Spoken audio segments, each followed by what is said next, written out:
The detention camps in northeast Syria are vast. Endless, too, are the attempts to escape them. Kurdish security forces try to keep the women and children from leaving. But side by side live those who came to reject IS and those who still mourn it. And almost all want to leave. ITV News has learned tonight of British women who've been successfully smuggled out, including at least one who's made it back to the UK and is known to the authorities. It's thought that only a few dozen remain in the camps, including several who've been stripped of their British citizenship. Salma Helani from Manchester spoke to us about the smugglers last year from custody in Syria. Most of them, they go back to their country, you know.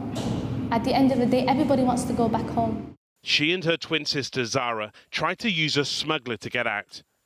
She described to us their foiled plan. A number was given and it was clear that it was helping injured people out. So we thought, okay, we went to a certain point, there was a ladder, and I went there and I climbed up, and then they captured 4 and the rest they ran away. But since our conversation 7 months ago, ITV News has been trying to work out how it works. The trail leads us from Syria to our own doorstep and to his. Moinor, I'm from ITV News. Over several months, we observed conversations discussing smuggling methods on the messaging app Telegram. We were invited to speak to one woman who wanted to leave her camp. Almost immediately, she asked for cash to escape. You can help me with money. We are trying for our freedom. It cost a lot. Thousands and thousands of dollars.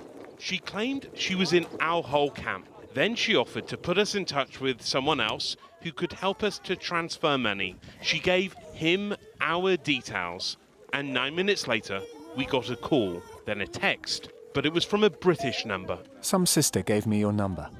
Whoever was on the other end didn't realise they were speaking to ITV News. He asked us to send funds, saying we could bank transfer him the money or pay cash. But his preference was for us to use the digital currency, Bitcoin, because he said there's no trace. Minutes later, the woman contacted us again, echoing his request, urging us to send money through Bitcoin. 2 days later, the self-styled money man got back in touch to make a moral case to try to convince us to send money. You need to ask yourself, if it was your daughter, sister or mother, would you hesitate to send? He started to give away more details about himself and the amount of money he claims to have sent. I have sent thousands over the last 6 months. They have someone in Turkey who converts Bitcoin straight into paper currency, and then they send a person to Syria. Sending money into the Syrian camps would break terror laws.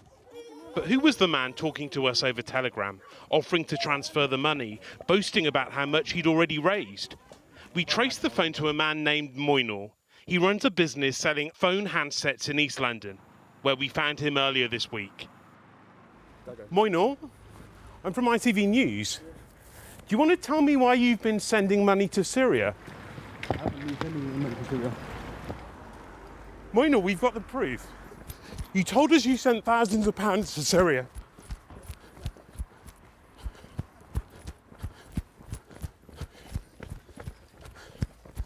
Nothing to say, Moinor.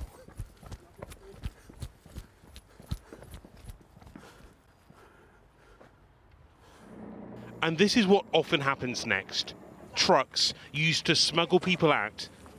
When soldiers stopped this one in September, as the sound of the engine dimmed, children could be heard crying. Many try to escape but fail. But try they will, because hundreds of women in the camps believe the option of being brought back home willingly appears to be vanishing. Rohit Kachru, News at 10.